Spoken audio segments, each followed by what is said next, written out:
Welcome fans to our first live webcast during Thursday practice with Elite Men. We're here, as you can see, in Randaberg, Norway for the second stop of the UCI BMX Supercross Race Series. Right now we have Elite Men's practice going on. Not many riders on the track. They seem to have got it down. We're about in 35 minutes into that first practice. So right now we're just going to give you some random interviews with some riders. As you can just see behind us, we have Michael Prokop and a few riders just getting the track down, but we're going to try to grab some of these guys and fill you in, give you the info, and let you know how round number 2 of this year's 2012 UCI BMX Supercross Series is going to pan out. As you can see right here, we're panning through the track. There's the big pro jumps. Right now we just have some of the riders getting the gate down. Gate practice just started a few minutes ago, so right now the riders are just feeling out the first straightaway and seeing how things are going to go and work out for this weekend's race. So we're pretty excited. It's a pretty big and stacked field here of international men, and it's going to be pretty good. A little bit less sign-ups than that we had in Chula Vista, but right now maybe we could see if we can grab one of the riders to come on in, get a little bit of word. But if not, you know, we'll see what it is.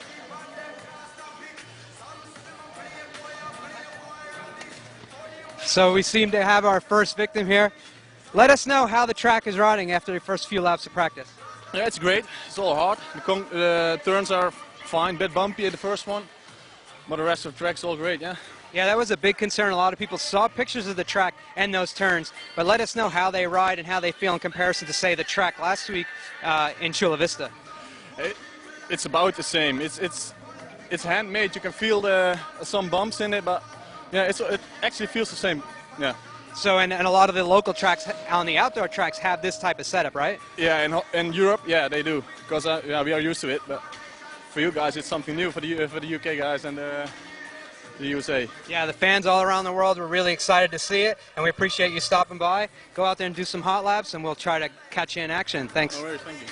So you heard it there, fans. The big concern that we saw in some of the chat rooms yesterday was these turns. But as you got it right there from Vander Putten, the turns are just like the ones at Chula Vista, maybe just a tad bit bumpier. And some of the other riders did say it's just really a mind trick just to notice that you're riding over bricks, not necessarily smooth pavement. But when they're going around the turns, they actually don't even notice it.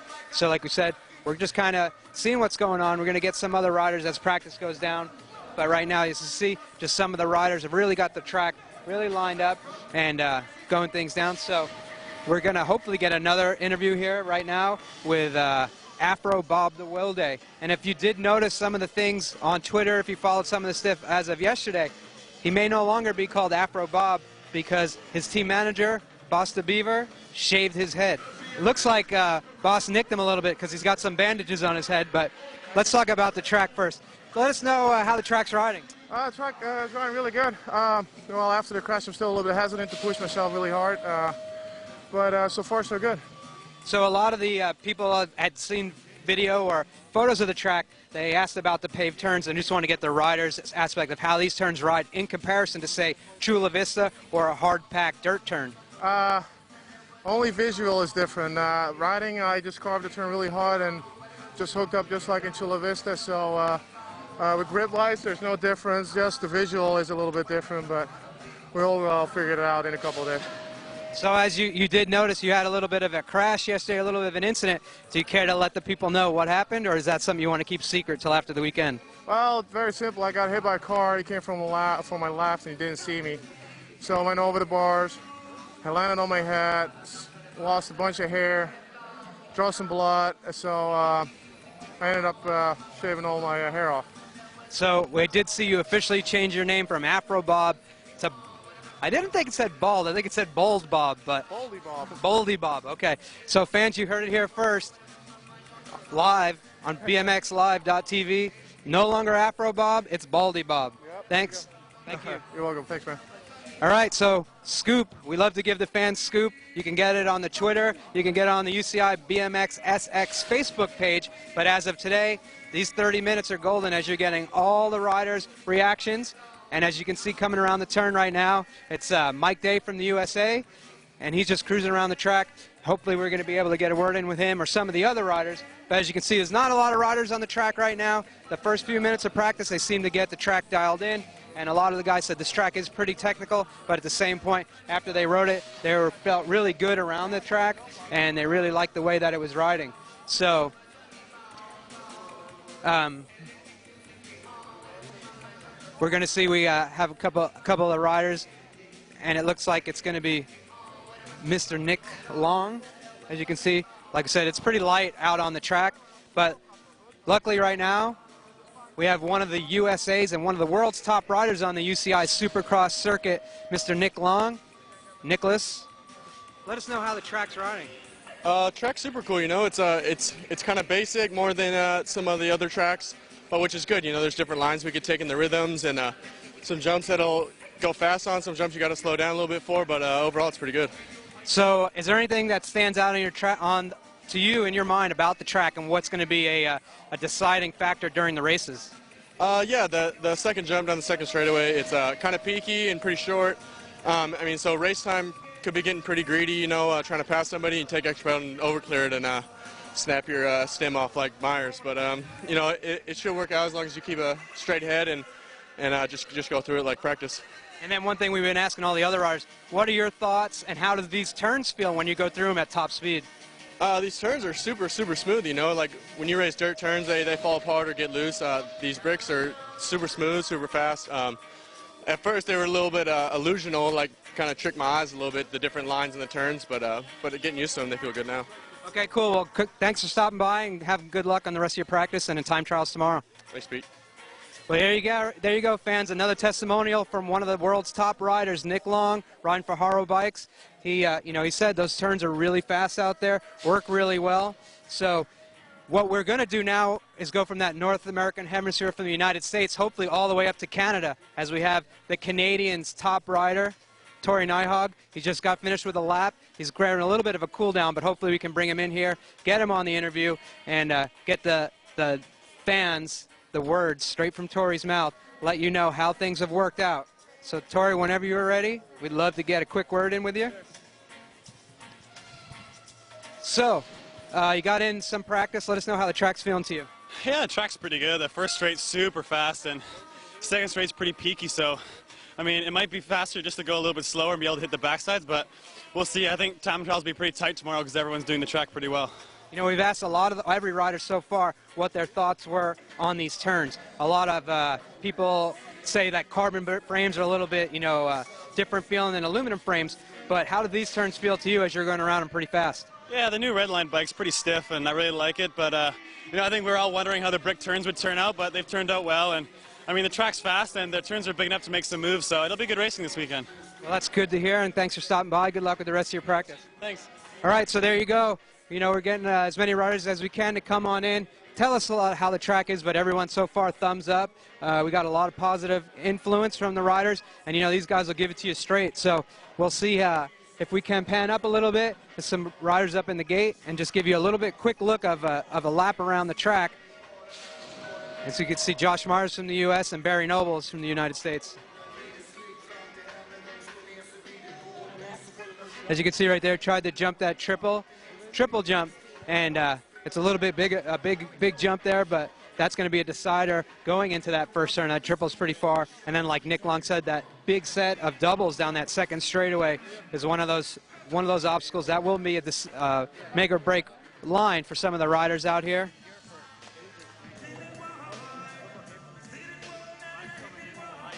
So as you can see, as you can get a good look at those paved turns, something a little bit different, something that they do here on the outdoor tracks for ease of maintenance versus the paved turns. And a lot of people, when they first saw that, thought that may be an issue, but as you can see, all the riders so far really liked it. So as you can see, that's the pro side down there. That's Weston Pope from the United States as he goes through that second straightaway. Looks pretty smooth. Doesn't look like it's too much troubles for him. But, usually in the beginning, practice first day, the riders are going to pick the track apart, go through, and just usually do that first and second straightaway, and then just kind of cruise around the rest of the track. And then maybe they'll start at the second turn and do these second straightaways or third straightaways, as you can see some riders here. But it's really on day two that you'll see tomorrow when we get to do the super finals live, you can see those here, that the riders will actually, do a full lap around the track. And that's sometimes the first time some of these guys link a full lap together, or you'll see some of the better riders doing it today towards the end of their practice. They have about another 20 minutes of practice left. But they'll go through the full track in a practice race lap, and that'll be their warm-up for tomorrow. They do get another hour of practice tomorrow before their first time trial run, and then the top 16 for each the men and the women will move on to that super final run, and that's where we crown just the first place champion in there, the winner of the day, and those points carry over for the overall points of the weekend. So sometimes you can see a rider that wins a super final may not make the main, or may make the main and get last, but those points will be tabulated from both those events, and those all go in together, and that's how you'll get the total points tally. A little bit confusing, but if you go to bmx_results.com, you can follow live time trial times that'll be going on through there, and you can also see how the points go. So it'll be a little bit, I have a whole bunch of different websites where you can view and see what's going on. bmxlive.tv, which you're enjoying today's bonus footage webcast of practice. That's going to be happening for all the weekend's event. You can also watch the event on freecaster.tv. But then you go to bmx_results.com. You can get all those live timing results and see what's going on as the riders cross the line. That's live timing, live event tracking, so you can see it. So as you can see, a few riders just cruising around the track. Like we said, they kind of got the first and second straightaway down. They just kind of cool down a little bit as they come through the second part of the track.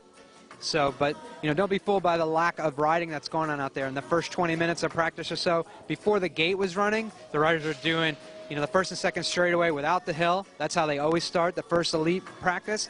They do the first 20 minutes for the riders without the hill so they can get used to the track, get a little bit of riding in, and then kind of go from there. And then they start with the gate practice. So some of the big hitters will get on the track right away, get down there. And as you can see right here, we have a few guys at Sperry Nobles coming around that second turn, and Tyler Brown from the United States. So those guys seem to be doing a full lap, and like I said, as the practice winds down, you'll get more guys doing full practice laps out there and just getting ready. And then tomorrow will be when they really open up, get a few things in early in the practice, and then when we move into time trial format, there's different strategies for some riders where they'll go full out. They want to be in that top 16. There's some guys that just want to qualify for the race and not be on edge. So there's different strategies for all, because we're going to take the top 64 men as they go through practice. And right now, coming out of this turn is going to be Mark Willers from New Zealand, number 777, and he's going to be one of the riders to keep an eye on out throughout the event.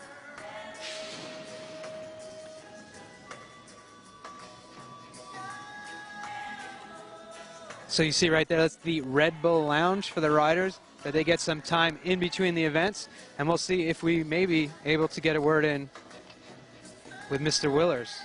Getting a little bit of get his breath after a big hot lap out there. Can you let the fans know how the track's riding for you? Surprisingly, the cobblestone turns are working. First straight's fun. The triple really isn't as lippy as it looks. You got to pull on it.